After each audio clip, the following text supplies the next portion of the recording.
يعني دول كامله تلاقيهم كلهم حافظين القران. انا رحت الصومال، سبحان الله، الصومال دي كلهم حافظين القران. ايه ده؟ وما عندوش حفظ القران كده يحفظه بقراءه واحده، بالعشر قراءات.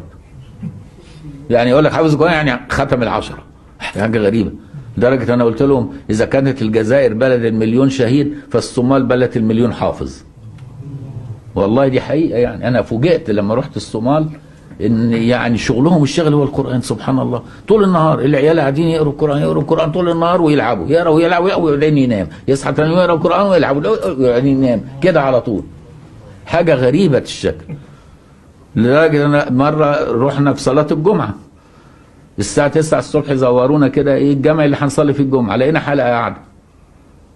الحلقه دي بيعملوا ايه؟ كل جمعه يعملوا كده، يبتدوا من بعد الفجر كل واحد يقرا آية آية آية آية آية آية آية ورا بعض كده، يكملوا على بعض، يقوموا على أذان الجمعة يكونوا ختموا القرآن.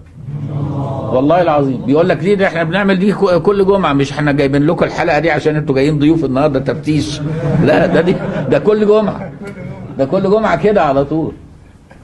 وتلاقي سبحان الله من كتر ما كانت حفظهم تلاقي اللي قاعدين في الحلقه اللي قاعد مثلا ايه يهرش في شعره، يجي عليه الدور يجيب الايه على طول ما يترددش، مع انك تقول ده سرحان، وتلاقي واحد كده الثاني يغمزه يكمل على طول ما يغلطش.